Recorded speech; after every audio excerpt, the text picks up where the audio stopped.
Ay, ganda!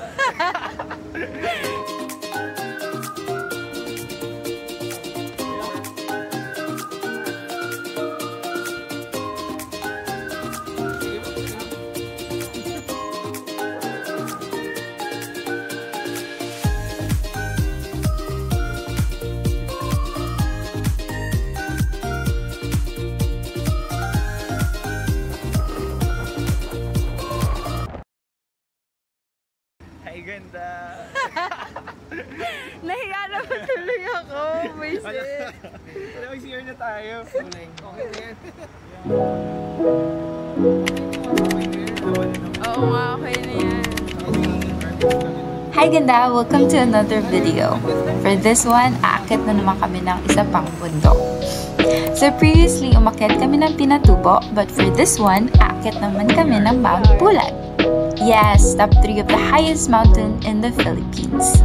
Nag-avail kami ng trip under Take 5, so if you want to avail through them, details are in the description. Very excited ako sa trip na to kasi ito ang pinakamataas na aakyatin namin so far. And hindi siya mainit, so malamig siya.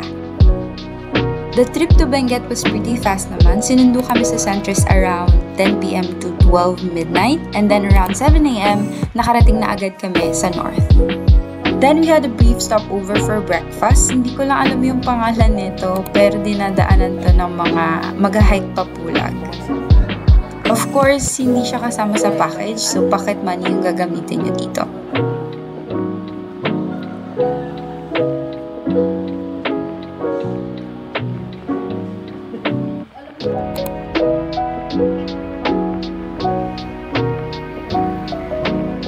Right after breakfast, pumunta na agad kami sa DANR. Dito tayo makakasecure ng client reservation. Take note, pag wala kayong reservation, then hindi pwedeng umakyat. Dito kami medyo natagalan kasi, well, maraming nagre-reserve. But the good thing is, pwede kayong mag-roam around dito when you're bored. It's pretty big, plus ang daming vegetation sa paligid.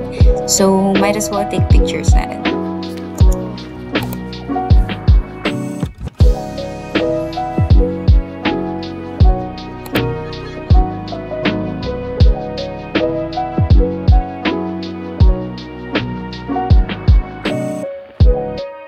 So, andito kami sa DANR kasi magpapa... Ano tayo? Papa-cert. Medical cert and i-explain yung mangyayari sa amin. Orientation. Orientation is the word that I'm looking for. Yeah. Yeah. For Pulag. So, first, 100 people lang ang pwede inside. Yeah. Kaya nandito pa kami, tumatambay lang kami. Waiting kami sa go signal ng coordinator namin before kami pumunta doon sa grounds for orientation.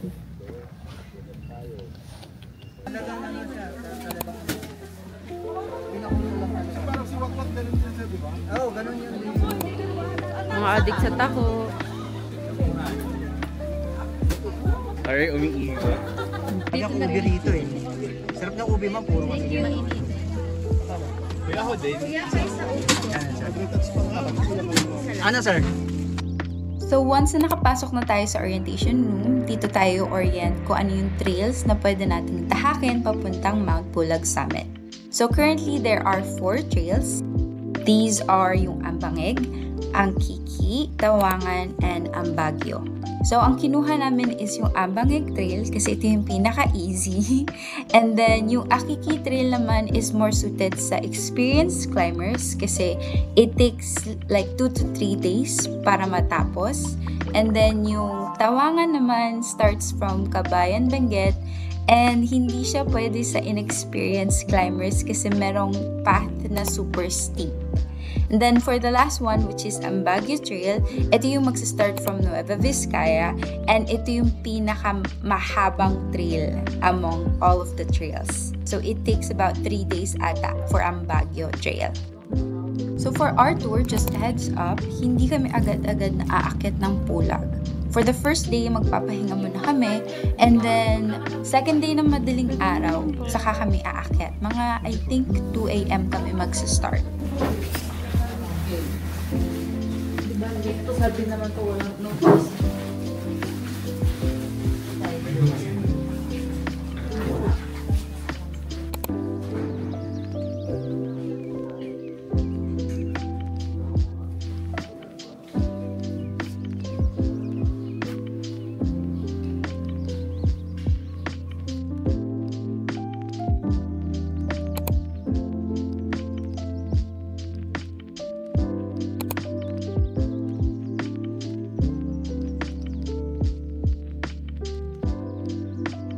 Hindi coffee po dito. Ano coffee po ba yan? Ano po ba yan?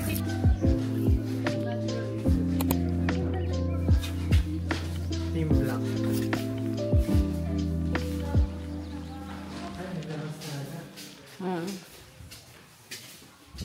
Ang laki pala niya.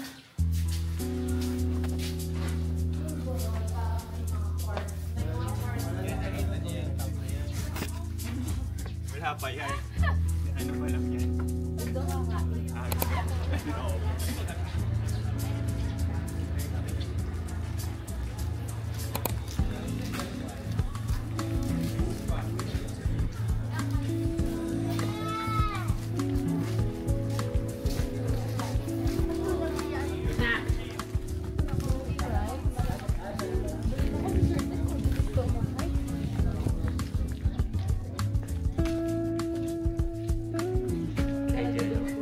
Uy, Dexter!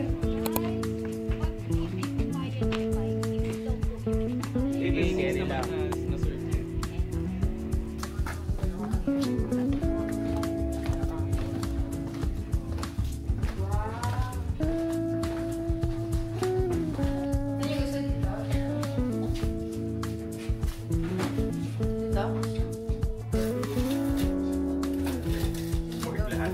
Afford lahat.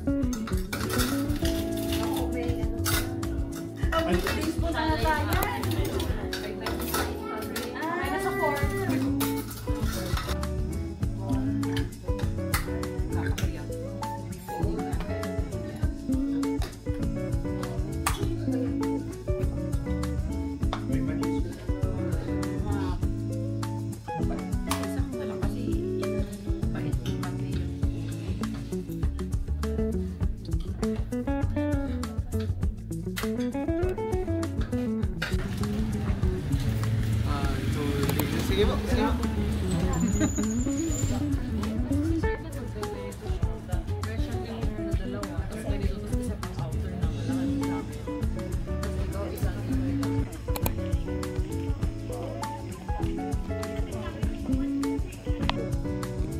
Bago kami umakyat ng Mount Pulag, nag-akyat muna kami ng isang maliit na bundok for picture taking lang kasi wala talaga kaming magawa nung first day.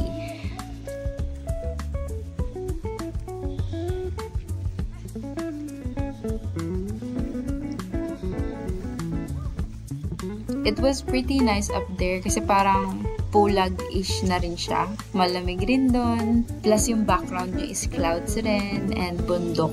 So, it's great. Kasi hindi ko alam kung anong pangalan ng mountain. Tapos hindi lang kami umakyat dito. Marami ring tao yung umakyat.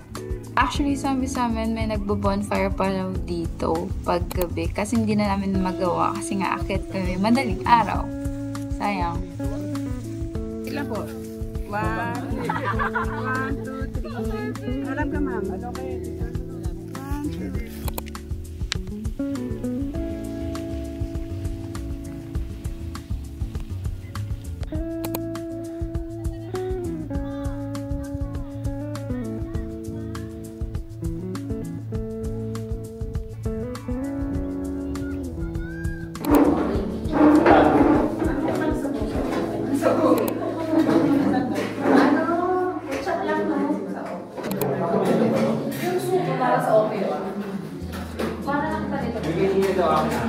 After dinner, we prepared for bed na.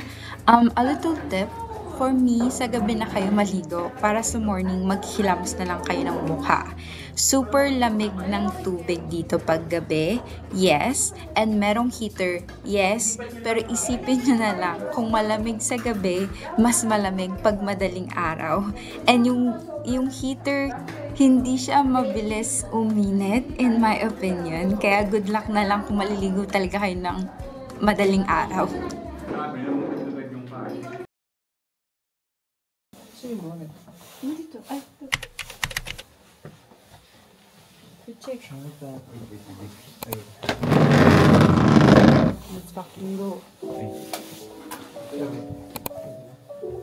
Ito na.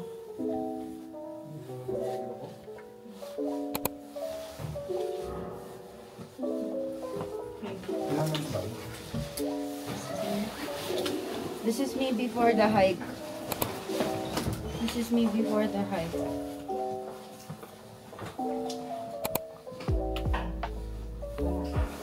Hey, this is me before the hike. Sige naman.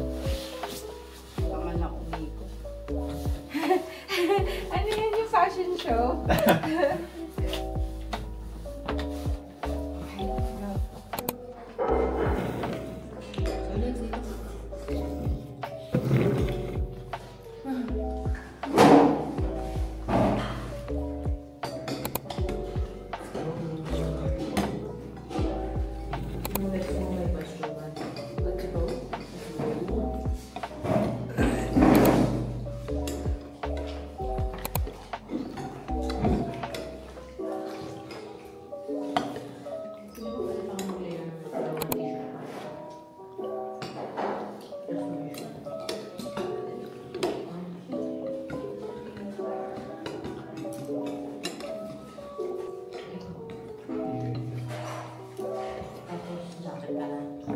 Oo.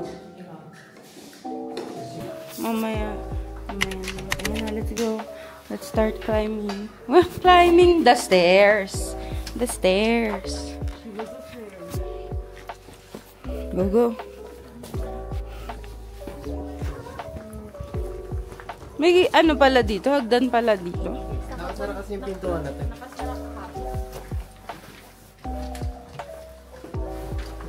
Umikot tayo. Ah, yan pala yung... Isang guide. Tapos ikaw na bahala maghatid. And may may short, si Ate Sandra. Reminders when hiking. Alam po din siguro natin yung trekker's creed and then take nothing but Yes po. so wala pong mag-iiwan ng basura doon. Yung mga basura natin, baba natin ulit dito. Yes po. And then walang mauuna sa Lead. lead guide and walang mahuhuli sa Safe. grass na Mm. Sige, for me naman, kapag yung trail natin, easy lang naman siya. We started at 2:04 a.m. and now we're in the trail. Here is our lead guide, Sir Ken and Rafi. I don't know if you can see it, pero super daming stars. Oh.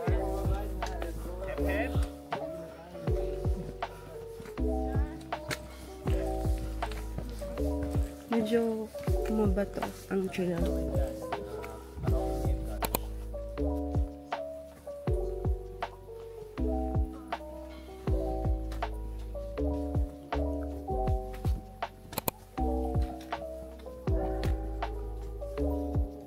Wait.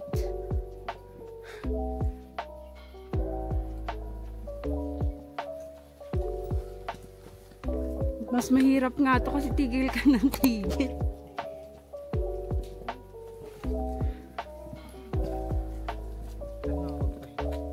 Ayun lang.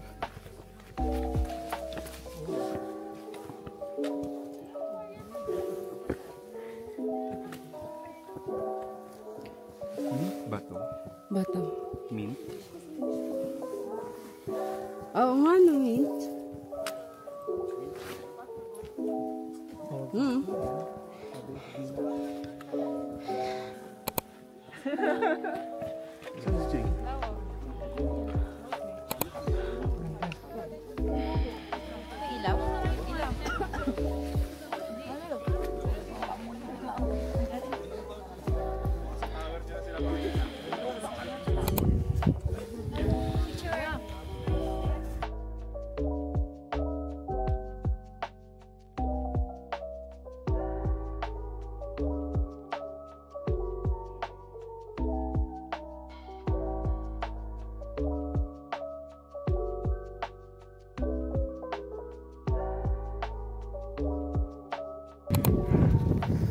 Oh my god, sea of clouds.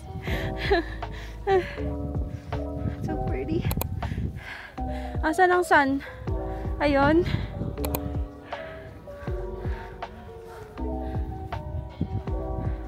Kanya-kanyang pwesto. We got to the top, super lamig, grabe. Kung kaya nyong mag-double gloves kayo or bumili talaga kayo ng heat tech na maayos kasi kakailanganin nyo talaga siya pag nasa taas na kayo. Ang lamig. Ayan, set up your camera. When we arrived sa first peak, medyo madilim pa kasi hindi pa nagsa-sunrise nun. But still, it was so pretty. It was so amazing to see na merong agad na sea of clouds pagdating mo dun sa tuktok. Honestly, these are the places you kind of think na super liit mo in this world. Ang ganda niya, super. We're here. Ano globe lane? Sir Ken. Super lamig, grabe. Hindi kinaya yung buti na lang talaga. May bonnet ako. Pag hindi talaga ako nag-bonnet, kanina pa ako giniginaw. Also, hot packs. Hot packs is saving lives. Also, hindi ako nakabili ng kumot na, ano ba yun? Aluminum ba yun? Thermal blanket. Thermal blanket. Dapat meron kayo nun. Dapat bumili ako nun. Anyway, here's the view. Hintayin namin yung sunset. Ay, sunrise dito. Look at the sea of clouds. Pero hindi pa yan yun. Kala mo. Saan? Ayaw ko doon. Maraming tao.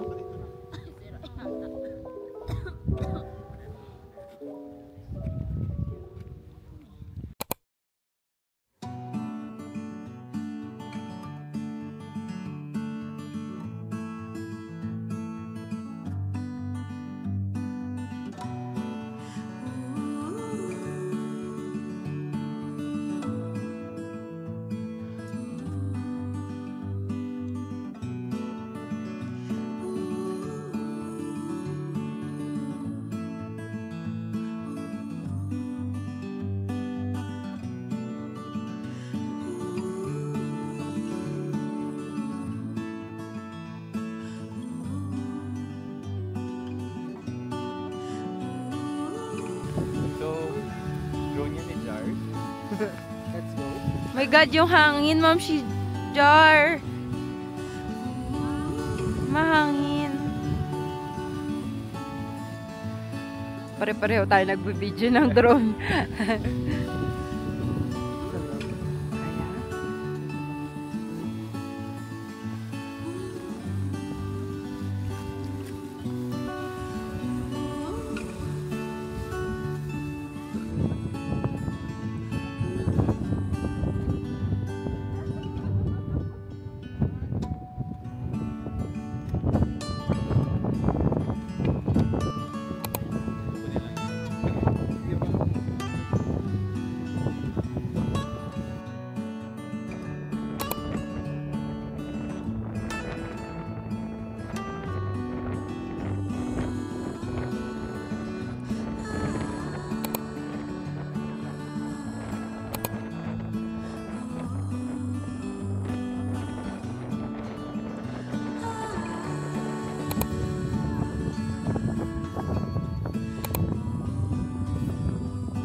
ginawa, Sir Ken? I swear. Hindi.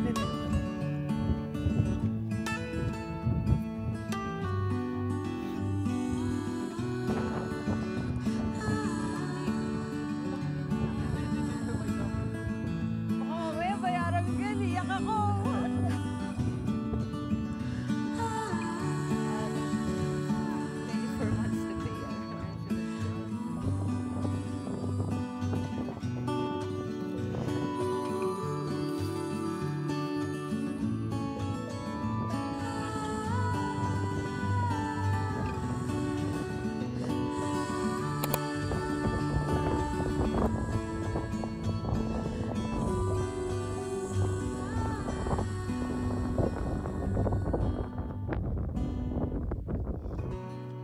Gusto mo nang bumaba. Ingat ha, bababa yan, Beb.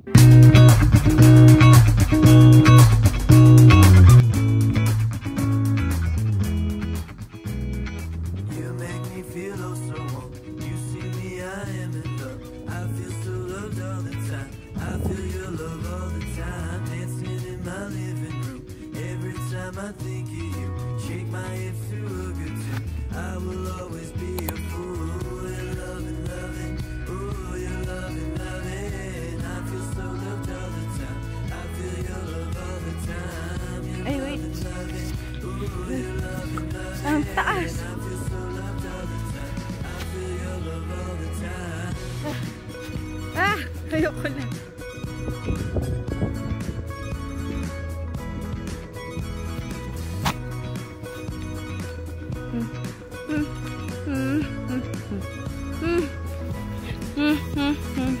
You make me feel just like me.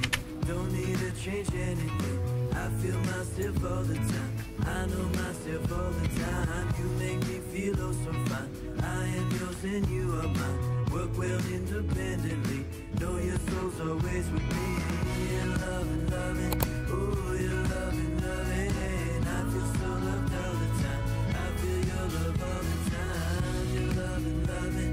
Ooh, you're loving, loving. I feel so loved all the time. I feel your love all the time.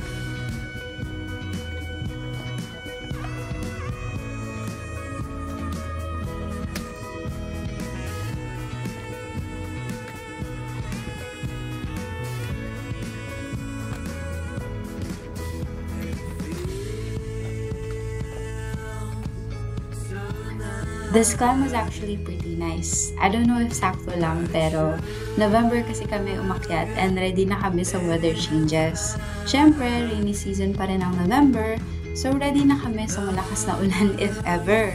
We knew that sometimes hindi talaga nakakakita ang climbers ng Sea of Clouds, lalo na sa first climb nila. May chances talaga na umulan or may chances na hindi magpakita yung Sea of Clouds. And yet, nabiyayaan kami ng Sea of Clouds. It even rained the day before our climb, so takot na takot kami. Pero sa awa naman ng Diyos, hindi umulan at hindi ginawang mas madulas ang daan. Umulan lang nung pauwi na kami. So, this was a good trip.